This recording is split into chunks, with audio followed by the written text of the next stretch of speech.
And, I just feel like there's so many stories that people need to hear to understand, where we are as a society right now and where we need to go. And, I don't necessarily, I guess I just think of it as socially relevant, is plays that start a socially relevant discussion.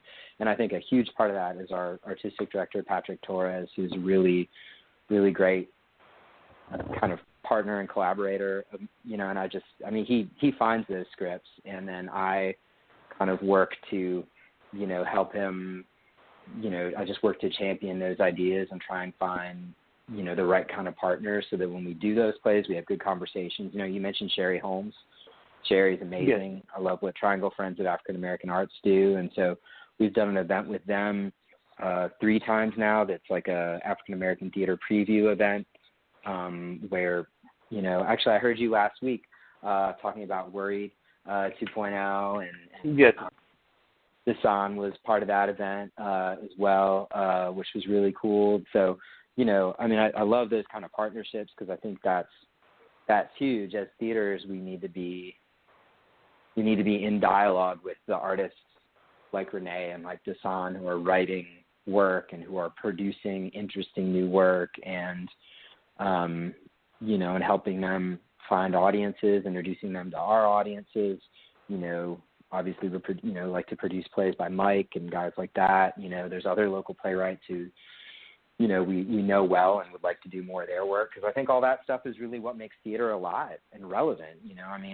There's nothing wrong with Shakespeare. Like, Shakespeare's great too, but we can't just rest on the work that's been part of the canon for a long, long time, because, society, the world moves on.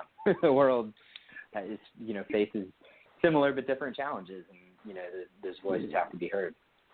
Yeah, because that's one of the things that I've noticed. It seems to be different. Like I said, I've definitely noticed it with what you do at Theater at the Park, but also I've just seen it at other places as well, which is that we oftentimes have, how can I put it? It seems like the film industry is catching up more with what theater's been doing for a while. Because, like I said, whether it was Hidden Images, whether it was the ones we just talked about with Best of Enemies, whether it's some of the other ones that are coming out, Us, that Dean mentioned earlier. But it seems like the film industry, and there was another time, I remember Jane Pittman way back when, that did a lot of socially conscious stuff. But there was a time that we seem to have gotten away from that in the movie industry, maybe gone with more of the blockbuster elements. But it seems like we're coming back into kind of it might be because of the world we live in now, but films that are dealing more with social issues, whereas theater, I don't think that narrative ever stopped. It seems to me that throughout the course of time, as long as I can remember, theater has always been involved in trying to keep these stories alive and trying to make sure that people understood it from that historical perspective. And I even think when you were in D.C., from what I've read, you were even doing some innovative things that were involved in telling these kind of stories. So you weren't just doing it here, but you've done it in other places that you've been part of as well. Yeah. Well, thank you. Yeah, and I'm at Raleigh Little Theater, although we do really love theater. I'm in Raleigh Little Theater. They're great. Right. That's okay. That's okay. Right. I'm in Raleigh Little Theater.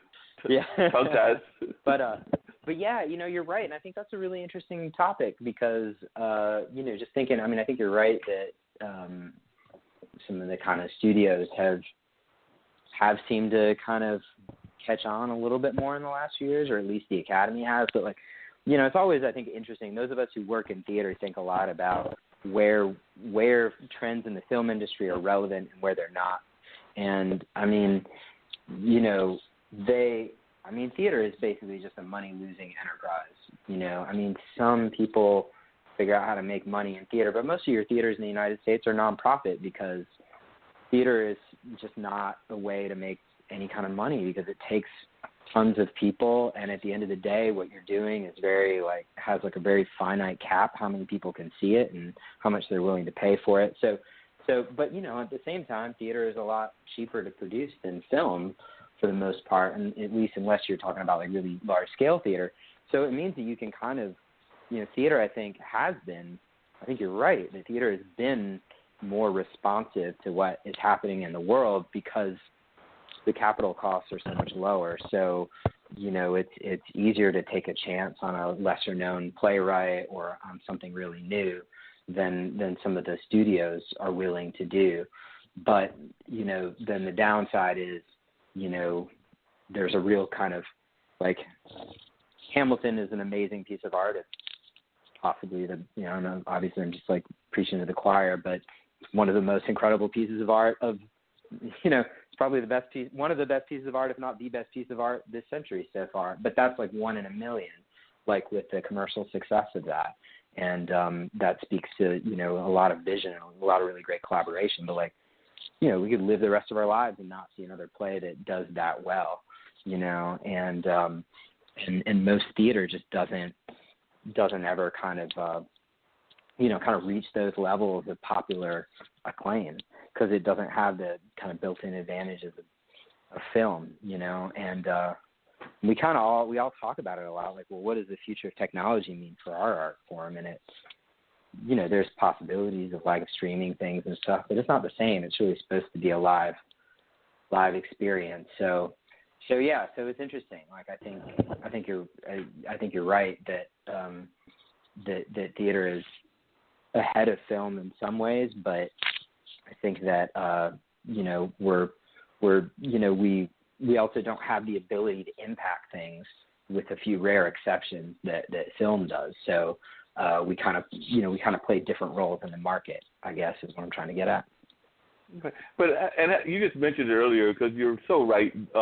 It's difficult to make a living in the theater, or it's difficult to make a living in the arts in general. Even Julius can talk to that with his black cotton and everything.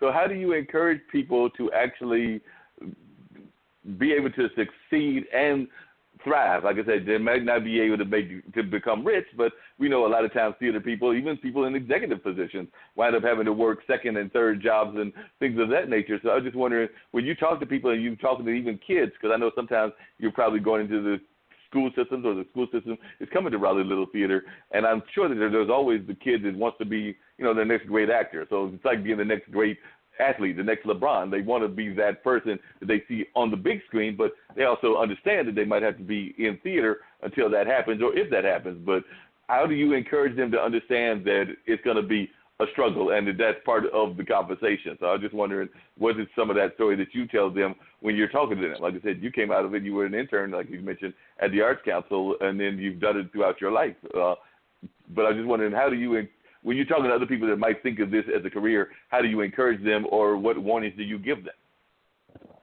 Yeah, well, it's I think you're right. It's a challenging field to make it in, and I think that there's different ways to go about it. I mean, I think like anything, it's like, what do you want to kind of accomplish, And I think the most kind of successful and happy artists I know, whether they're in theater or in another field, they have an idea about what they want to get out of it, and having like kind of a specific goal in mind is important. I think that some people really have a mission. They have like a certain kind of story they want to tell, and if they do a really good job of it, they can, be world renowned and very successful. And other people enjoy the act of creating art, whether it's, being an actor or creating visual art or being a musician, but it's really kind of about the self-expression. It's about the collaboration. And so, a lot of people are happy doing it while also having a full-time job, or, maybe they have a career as, a teacher in a creative profession, and then they have a career where they also make art on the side, but, teaching their craft is the way that they pay the bills. And I think, whenever I talk to people about it, I just really encourage them to think about, it's not just acting or painting or playing music or whatever it is, but really be thoughtful about where you get the satisfaction from and what it is you kind of want to accomplish. Because the more you know about what you want to do, the more you can kind of develop a niche. And, there's also people in the arts who are generalists, and I think a lot of people who are kind of generalists end up producing because it's helpful to be able to do a lot of different things well.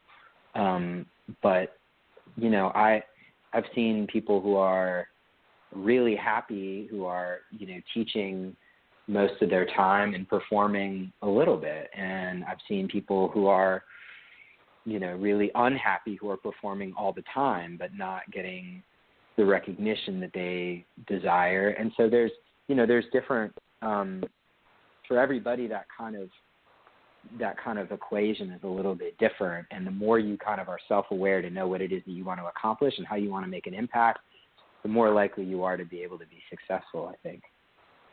Yeah, and I'm just wondering, because one of the complaints that you just hear from the common person is that people, and we've been talking about it on this show before, is that people sometimes start worrying about what I call the price points, because, it's not cheap to do, like you said, these productions. You have to pay, in a lot of cases, the actors. You have to design the sets. You have to do different other things. And then whether it's a big location like a Carolina Theater, or that's actually a medium-sized location, or a bigger one like DPAC, or whether it's something around the size of y'all space and everything, then people start complaining about, whatever that price point is, whether that's $15, $20, $25, or even up to the 50s and everything. And I'm just wondering how you deal with that when you have those conversations with people, because sometimes people will give that conversation that, that they're sometimes they don't always understand the worth of art. And I think that part of that has to do with our education system too. So I'm just wondering how you address that when you talk to people, when they are telling you that they would love to come to see a play, but they're afraid of whatever the price point is. And I think that y'all are one of the more affordable places around the area. Right. Well, it helps that we're a community theater. So a lot of the people who are working on productions are donating their time. And we do pay some of the artists involved, like we pay directors, designers, musicians, but we don't pay actors, we don't pay stagehands, we don't pay the people who build the sets and the costumes, because the idea is that, those folks are basically learning a craft and they're getting that experience. So our ticket prices are lower than a lot of other theaters, so we don't tend to get that feedback a lot. But, I think that it is true of any kind of artistic enterprise that, people who are in the consumer, people who are consuming art oftentimes don't think about all the different steps that it takes to produce a piece of art. And certainly, the majority of people aren't thinking about overhead, and that's an expense that, any organization has if they have a space. And, unfortunately, like, overhead is super expensive. Just having a building and paying utilities and insurance and, restocking the paper supplies is not like a fun thing. It's not like what gets people really jazzed, but it's like, an expense that every organization has. So, I think just whenever I'm in those kind of conversations with people, it's just, talking about, just what it really costs to produce a piece of art, and gosh, if you think about really kind of any, almost literally any piece of art that you would want to consume, even if it's like, I guess, like on the spectrum of things that are just like created in front of you, whether it's like an improv performance or, a piece of visual art that's created live. I don't know if you guys saw Oh My, that the guys from Austria that did the live projections around at St. Aug's, and they're supposed to do it at Dick's Park, but that got rained out. It was at St. Agnes, and then at Dick's Park, and then they did it at Raleigh Memorial Auditorium. But, it's like live projections. They think of it as like digital graffiti. It's pretty cool. Did you get out to that, Mark? I did not get out to that. I've heard amazing things about that and some other things that are similar to that. So if they ever do it at Dorothea Dick Park, the one that was rained out, I would definitely hope to catch that, because you're right. Those kind of innovative things are very important. And one of the things that I love about your space, and people don't even think about the cost of that, is that the Raleigh Little Theater has that lovely rose garden space, which I don't know how often it's used, but I always think it should be used more, because it's such a beautiful space, and it's a place that you can do outside theater, like I said, like Julius was talking about with the other farm element. You might have to deal with the bugs if you're out there, but hey, you'll see great theater while you're fighting off the bugs. Right. Yeah, and the thing, I was going to say, like, and I think you would really enjoy it. I think they will be back, but, like those guys, like, it's all created in front of you, but like the amount of work that goes into planning that you know, and like the equipment costs and the research they did. Like they did a piece at St. Aug's that was about the history of Jack Johnson, and I didn't know that Jack Johnson had died at St. Agnes. You know, he had got